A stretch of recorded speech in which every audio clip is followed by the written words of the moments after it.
ಕೊರಟಗೆರೆ ಕ್ಷೇತ್ರದ ಬಡ ಜನರ ಧ್ವನಿಯಾಗಿ ಗುರುತಿಸಿಕೊಂಡಿರುವ ಸಮಾಜ ಸೇವಕ ಪಿಎನ್ ಕೃಷ್ಣಮೂರ್ತಿಯವರು ಯಾವುದೇ ಸರ್ಕಾರಿ ಅನುದಾನವಿಲ್ಲದೆ ಸ್ವಯಂ ಪ್ರೇರಿತವಾಗಿ 1 ಕೋಟಿಗೂ ಅಧಿಕ ವೆಚ್ಚದಲ್ಲಿ ಸಮುದಾಯ ಭವನವನ್ನು ನಿರ್ಮಾಣವನ್ನ ಮಾಡಿಸ್ತಾ ಇದ್ದಾರೆ. ಕೊರಟಗೆರೆ ತಾಲೂಕಿನ ಕೋಳಾಲ ಹೋಬಳಿಯ ಮಾವತ್ತೂರು ಗ್ರಾಮದ ಅರಸೇಶ್ವರಿ ದೇವಾಲಯದ ಸಮೀಪ ತುಮಕೂರು ಜಿಲ್ಲೆಯ ಅತಿದೊಡ್ಡ ಕೆರೆಗಳಲ್ಲಿ ಒಂದಾದಂತಹ 2000 ಎಕರೆ ವ್ಯಾಪ್ತಿಯ ಮಾವತ್ತೂರು ಕೆರೆಯ ಹಿಂಭಾಗದಲ್ಲಿ ಈ 2 ಮಹಡಿಗಳ ಸಮುದಾಯ ಭವನ ನಿರ್ಮಾಣ ಹಂತದಲ್ಲಿದೆ. ಮಾತೂರಲ್ಲಿ ಅರ್ಸಮ್ಮ ದೇವಿಯ ನಮ್ಮ ಮನೆ ದೇವಿ ಅರ್ಸಮ್ಮ ದೇವಿ. ನಾವು ಭಾಳ ಚಿಕ್ಕ ಹುಡುಗರು ಅಂದರೆ ನಮಗೆ ಒಂದು 8 ವರ್ಷ 9 ವರ್ಷ ಹುಡುಗರಿದ್ದಾಗಿಂದನೂ ನಮ್ಮ ತಾಯಿ ಚಿಕ್ಕದು 2-3 ಕಲ್ಲಿಟ್ಬಿಟ್ಟು ನಮ್ಮ ಜಮೀನಲ್ಲಿ ಪೂಜೆ ಮಾಡೋರು. ವರ್ಷಕ್ಕೆ ಒಂದ್ಸರಿ ನಾವು ಇಲ್ಲಿ ಒಂದ್ಸರಿ 2 ಸರಿ ಬಂದು ಮಾತೂರಲ್ಲಿ ಪೂಜೆ ಮಾಡ್ತೀವಿ. ನಮ್ಮ ತಂದೆ ತಾಯಿಗೆ ನಮ್ಮ ಕುಟುಂಬಕ್ಕೆ ಭಾಳ ಹೆಸರುವಾಸಿಯಾದಂಥ ದೇವರು. ಅದನ್ನ ಈ ಊರಿನ ಜನರು ನಮ್ಮನ್ನು ಅಷ್ಟೇ ಪ್ರೀತಿ ಮಾಡ್ತಾರೆ.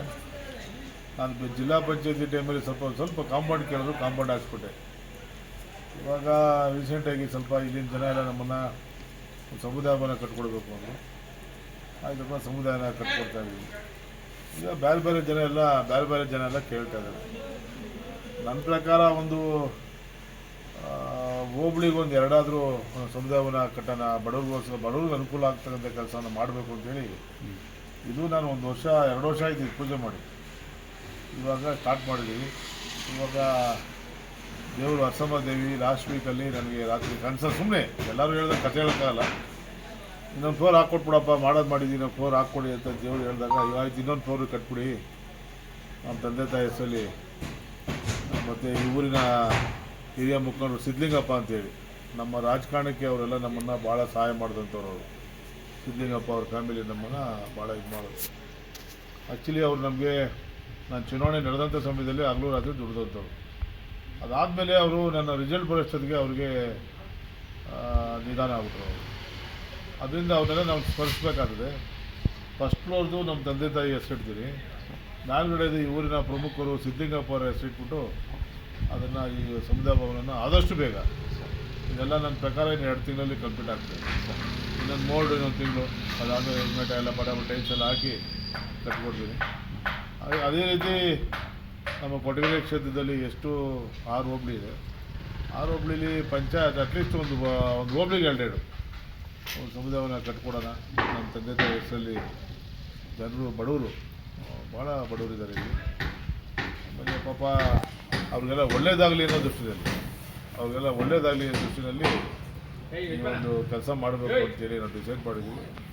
ಮತ್ತು ಇಲ್ಲಿ ಈ ದೇವರಿಗೆ ಶುಕ್ರವಾರ ಮತ್ತು ಮಂಗಳವಾರ ಮತ್ತು ಶನಿವಾರ ಭಾನುವಾರ ಜಾಸ್ತಿ ಹೊರಗಡೆಯಿಂದೆಲ್ಲ ಜನಗಳು ಬರ್ತಾರೆ. ತುಮಕೂರು ಜಿಲ್ಲೆಯಿಂದ, ಬೆಂಗಳೂರಿಂದ ಎಲ್ಲ ತುಂಬ ಜನ ಬರ್ತಾರೆ.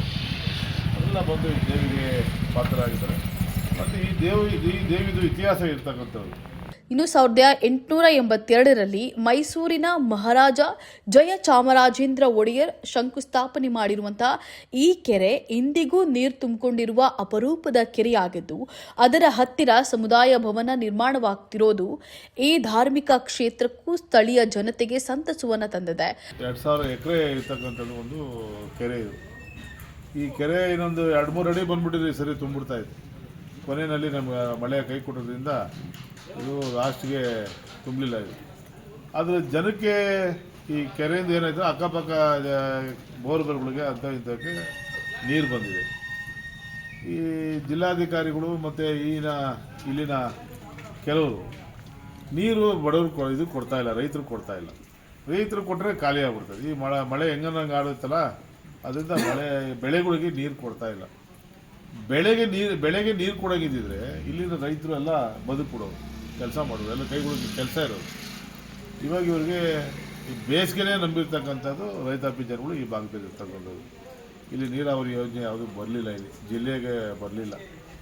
ಬಂದರೂ ಈ ಭಾಗ ಹಾದು ಹೋಗ್ತದೆ ಅಷ್ಟೇ. ನಮಗೇನು ಕೊರಟಗೆರೆಗೇನು ಉಪಯೋಗ ಇಲ್ಲ. ಅದು ಅದೇ ದೊಡ್ಡಬಳ್ಳಾಪುರ, ಕೋಲಾರ, ಚಿಕ್ಕಬಳ್ಳಾಪುರ ಹೋಗ್ತದೆ. ನಮ್ಗೆ ಯಾವುದೇ ರೀತಿ ಅದು ಹೇಮಾವತಿ ನೀರು ಯಾವುದೇ ಉಪಯೋಗ ಇಲ್ಲ. ಕೆರೆ ತುಂಬಿಸ್ತಂಥ ಕೆಲಸಗಳನ್ನ ಸನ್ಮಾನ್ಯ ಪರಮೇಶ್ವರ್ ಮಾಡ್ತೀವಿ ಅಂತ ಹೇಳಿದ್ದಾರೆ. ಅದು ಮಾಡಿದ್ರೆ ಈ ಭಾಗದ ರೈತರಿಗೆ ಒಳ್ಳೆಯದಾಗುತ್ತೆ, ನಾನಾದರೂ ವಿಶ್ವಾಸ ಇಟ್ಕೊಂಡಿದ್ದೀನಿ. ಮತ್ತು ಭಾಳಷ್ಟು ಕೆಲಸಗಳು ಇನ್ನೂ ಈ ಭಾಗದಲ್ಲಿ ಆಗಬೇಕಾಗಿದೆ. ಅದೆಲ್ಲ ನನ್ನ ಪ್ರಕಾರ ಅವ್ರು ಇನ್ನೂ 2.5 ವರ್ಷ ಇದೆ, ನನಗೆ ವಿಶ್ವಾಸ ಇದೆ ಅವ್ರು ಮಾಡ್ತಾರೆ ಅಂತೇಳಿ. ಯಾಕೆಂದರೆ ಇಲ್ಲಿ ಯಾರು ಅಷ್ಟು ಜೋರ ಮಾತಾಡ್ತಕ್ಕಂಥವ್ರು ನಮ್ಮ ಕ್ಷೇತ್ರದಲ್ಲಿ ಇಲ್ಲ. ಸುಮ್ಮನೆ ಆಲಿಸ್ತಾ ಇರ್ತಾರೆ, ನೋಡ್ತಾ ಇರ್ತಾರೆ ಜನ ಯಾರು ಈ ಭಾಗಕ್ಕೆ ಯೋಗ್ಯರು, ಯಾರು ಕೆಲಸ ಮಾಡ್ತಾರೆ, ಯಾರನ್ನ ಮುಂದುವರ್ಸ್ಕೊಂಡು ಹೋಗಬೇಕು ಅದೆಲ್ಲ ಮಾಡ್ತಾ ಇರ್ತಾರೆ. ನಾನು ಜಿಲ್ಲಾ ಪಂಚಾಯತಿಗೆ ಬಂದಂಥ ಸಮಯದಲ್ಲಿ ನನ್ನ ಈ ಭಾಗದ ಜನ ನನ್ನ ಎಲ್ಲ ಒಪ್ಕೊಂಡ್ರು. ಎಲ್ಲ ನಾನು ಮಾಡಿದಂಥ ಕೆಲಸಕ್ಕೆಲ್ಲ ಒಪ್ಕೊಂಡಿದ್ದಾರೆ. ಮತ್ತು ನಿರಂತರವಾಗಿ 20 ವರ್ಷಗಳ ಕಾಲ ಈ ರಾಜಕೀಯದಲ್ಲಿ ನಮ್ಮ ಕೊರಟಗೆರೆ ಜಿಲ್ಲೆ ಮತ್ತು ತುಮಕೂರು ಜಿಲ್ಲೆ ಬಾಂಧವ್ಯ ಹಂಗೆ ಇದೆ. ನಮಗೆ ಈ ಭಾಗದ ಲೀಡ್ರು ಮುಖಂಡರುಗಳು ಇಲ್ಲಿ ಭಾಳಷ್ಟು ಹೆಸರು ಹಾಕೋದು ಭಾಳ ಜನ ಇದ್ದಾರೆ. ನಮ್ಮ ವೆಂಕಟಪ್ಪನಿಂದ ಹೇಳ್ಕೊಂಡು ಭಾಳ ಜನ, ವೆಂಕಟಪ್ಪ ಮಂಜುನಾಥರು, ಇನ್ನೂ ಭಾಳ ಇವರ ಪ್ರಮುಖರಿದ್ದಾರೆ, ಭಾಳ ಜನ ಇದ್ದಾರೆ. ಮತ್ತು ನಮ್ಮ ಈ ದೇವಸ್ಥಾನದ ಅರ್ಚಕರು ಎಲ್ಲರೂ ಹೇಳಿದಾಗ ಆಯಿತು ಮಾಡಿಕೊಡೋಣ ಅಂತೇಳಿ ಕೈ ಹಾಕಿದ್ವಿ. ಇದೇನು ಗೌರ್ಮೆಂಟ್ ಅನುದಾನ ಏನಲ್ಲ, ನಮ್ಮ ಸ್ವಂತ ದುಡ್ಡಿದೆ. ಗೌರ್ಮೆಂಟ್ ಅನುದಾನ ಎಲ್ಲೋ ಯಾವುದೋ ಇದರಲ್ಲಿ ಕಮಿಷನ್ ಕೊಡಲಿಲ್ಲ, ಅದಾಗಲಿಲ್ಲ ಇದಾಗಲಿಲ್ಲ ನಿಂತೋತಿದೆ ಇರ್ಬೋದು. ಎಲ್ಲ ನಮ್ಮದೇ ಸ್ವಂತ ಹಣ ಇರೋದ್ರಿಂದ ತಾಯಿ ಕೊಟ್ಟಿದ್ದಾಳೆ, ಆ ತಾಯಿಗೆ ಒಂದಷ್ಟು ಸೇವೆ ಮಾಡ್ತಕ್ಕಂಥ ಕೆಲಸವನ್ನು ಮಾಡಬೇಕು ಅಂತ ಬಂದಿದ್ದೀವಿ. ಬಡವರಿಗೋಸ್ಕರ ಬಡವರ ಜೊತೆ ಇರೋಣ, ಒಳ್ಳೆ ಕೆಲಸ ಮಾಡೋಣ. ಬಯಲು ಸೀಮೆ ಹಾಗೂ ಆರ್ಥಿಕವಾಗಿ ಹಿಂದುಳಿದ ಕೊರಟಗೆರೆ ಪ್ರದೇಶದ ಜನರಿಗೆ ಮೂಲಭೂತ ಸೌಕರ್ಯ ಒದಗಿಸುವ ಉದ್ದೇಶದಿಂದ ತಮ್ಮ ತಂದೆ ತಾಯಿಯವರ ಸ್ಮರಣೆಗೆ ಹಾಗೂ ತಮ್ಮ ನೆಚ್ಚಿನ ಕಾರ್ಯಕರ್ತರಾದಂತಹ ಮಾವತ್ತೂರಿನ ಸಿದ್ದಲಿಂಗಯ್ಯ ಅವರ ನೆನಪಿಗೆ ಈ ಭವನವನ್ನು ನಿರ್ಮಿಸುತ್ತಿರುವುದಾಗಿ ಪಿಎನ್ ಕೃಷ್ಣಮೂರ್ತಿ ತಿಳಿಸಿದ್ದಾರೆ. ತಮ್ಮ ಜಿಲ್ಲಾ ಪಂಚಾಯಿತಿ ಅವಧಿಯಲ್ಲಿ ಇದೇ ಸ್ಥಳದಲ್ಲಿ ಕಾಂಪೌಂಡ್ ಅನ್ನು ನಿರ್ಮಿಸಲಾಗಿತ್ತು. ಜನರ ಬೇಡಿಕೆಯಂತೆ ಈಗ ಸಮುದಾಯ ಭವನದ ಅಗತ್ಯವಿದ್ದು ಕಟ್ಟಡ ಕಾಮಗಾರಿ ಈಗಾಗಲೇ ಮುನ್ನಡೆದಿದೆ. ಇನ್ನು ಮುಂದಿನ ದಿನಗಳಲ್ಲಿ ಕೊರಟಗೆರೆ ತಾಲೂಕಿನ ಪ್ರತಿಯೊಂದು ಹೋಬಳಿಯಲ್ಲೂ 2 ಸಮುದಾಯ ಭವನಗಳನ್ನು ನಿರ್ಮಿಸುವಂತಹ ಆಲೋಚನೆ ಇರೋದಾಗಿ ಅವರು ತಿಳಿಸಿದ್ದಾರೆ. 2018ರಲ್ಲಿ ಮತ್ತೆ ಬಂದಿದ್ದಾರೆ. ಬಂದು ಈ ಊರಿನ ಈ ಕ್ಷೇತ್ರದ ಜನತೆನ ಕೈ ಕಾಲು ಹಿಡ್ಕೊಂಡು ಈ ಸರಿ ಪರ್ಮಿಷನ್ ಗೆಲ್ಸಪ್ಪ, ಮುಂದೇನೋ ಒಳ್ಳೇದಾಗ್ತಿದೆ ಅಂತೇಳಿ 2008ರಲ್ಲಿ ಊರಲ್ಲೂ ಅವ್ರನ್ನ ಗೆಲ್ಸಾದ್ಮೇಲೆ ನನಗೆ ತಮ್ಮೊಂದು ಅದೇ ಇದರಲ್ಲಿ 18ರಲ್ಲಿ ನಂಗೆ ತಮ್ಮೊಂದು ಟಿಕೆಟ್ ಕೊಟ್ಟರು. ಮತ್ತೆ ದಾಸಳಿಗೆ ನಾನು ಕೈ ಮುಗಿದು ಕೇಳಿದೆ ಪರಮೇಶ್ವರಿಗೆ, ಬೇಡ ಸರ್ ನನಗೆ 30 ವರ್ಷದಿಂದ ಅಲ್ಲಿ ಪಕ್ಷ ಸೋತಿದೆ, ಕಾಂಗ್ರೆಸ್ ಪಕ್ಷ ಸೋತಿದೆ, ತಿರ್ಗಾ ನನ್ನ ಯಾಕೆ ಎಕ್ಸ್ಪ್ಲೇನ್ ಮಾಡೋಕೆ ಹೋಗ್ತೀರಾ ಅಂತ. ಮೂರ್ತಿ ನಿಂತ್ಕೊ, ನೀನು ಒಂದ್ಸರಿ ನಿಂತ್ಕೋ, ನೀನು ಸೋತ್ರ ಬರೋಲ್ಲ, ನೆಕ್ಸ್ಟ್ ಟೈಮ್ ಮೇಲೆ ಆಗ್ಬಿಡ್ತೀಯ ಅಂದರು. ನಾನು ಹೌದೇನು ಅಂದ್ಬಿಟ್ಟು ಪರಮೇಶ್ವರ್ ಹೇಳಿದ್ರೆ ಇದಾಗಲ್ಲ ಅಂತ ಹುಸಿ ಆಗಲ್ಲ ಅಂತೇಳಿ ನಾನೇನು ಮಾಡಿದೆ, ಸೋತ ಮೇಲೆ 5 ವರ್ಷ ಕೆಲಸ ಮಾಡೋದು. ಒಂದು 20,000 ಕುಕ್ಕರು, ಒಂದು 15,000 ಹೆಲ್ಮೆಟು, ಒಂದು 15,000 ಈ ಬುರ್ಕಾಗಳು, 5 ಲಕ್ಷ ಸೀರೆ, ಈ ಥರ 5 ವರ್ಷಗಳ ಕಾಲ ನಾನು ಸೇವೆ ಮಾಡ್ಕೊಂಡು ಓದೇ ಇಲ್ಲ. ಕೊನೆಗಳಲ್ಲಿ ನಾನು 10 ಸದ್ಯಗೆ ನಾನು ಟಿಕೆಟ್ ಮಿಸ್ ಮಾಡೋದು. ಯಾರೋ ಧನಂಜಯ ಅಂತ ಹೇಳಿ ಯಾರೋ BJPಯಿಂದ ಕರ್ಕೊಂಡ್ಬಂದು ಅವನು ಟಿಕೆಟ್ ಕೊಟ್ಟರು. ಇದು ಕಾಂಗ್ರೆಸ್ ಪಕ್ಷದ ಸಿದ್ಧಾಂತಗಳು. ಹೇಳ್ತಾರೆ, ಮಾತಾಡೋರು ಭಾಳ ಚೆನ್ನಾಗಿ ಮಾತಾಡ್ತಾರೆ, ನೋವು ಅನುಭವಿಸಿರ್ತಾರಲ್ಲ ಅವ್ರು ಮಾತ್ರ ಅದೆಲ್ಲ ಕನ್ಸಿಡರ್ ಮಾಡೋದು. ಏನಿಲ್ಲ, ಒಂದು ಮಾದರಿ ದೇವಸ್ಥಾನ ಮಾಡಬೇಕು ಅಂತ ಹೇಳಿ ಬಂದಿದ್ದೀವಿ. ಊರಿನ ಜನ, ನಮ್ಮ ತಂದೆ ತಾಯಿ ಅವರೆಲ್ಲ ಇದ್ಮೇಲೆ ತಗೊಂಡು ಇದೆಲ್ಲ ದೇವಸ್ಥಾನಕ್ಕೆ ಅದೆಲ್ಲ ಸ್ವಲ್ಪ ಅವಾಗೆಲ್ಲ ನಾವು ಸಹಾಯ ಮಾಡಿದ್ದೀವಿ. ಈ ಊರಿನ ಜನದ ಆಸೆ ಏನೋ ಒಂದು ಸಮುದಾಯವನ್ನು ಕೊಟ್ಬಿಡಿ ಸರ್, ಅಟ್ಲೀಸ್ಟ್ ನೀವು ಹೆಂಗೆ ಮಾಡಿದ್ರು ಒಂದು 500 ಜನ ಫಂಕ್ಷನ್ ಮಾಡ್ಬೋದು, ಒಂದು ಮದುವೆ ನಾಮಕರಣ ಅಂತ ಮಾಡ್ಬೋದು.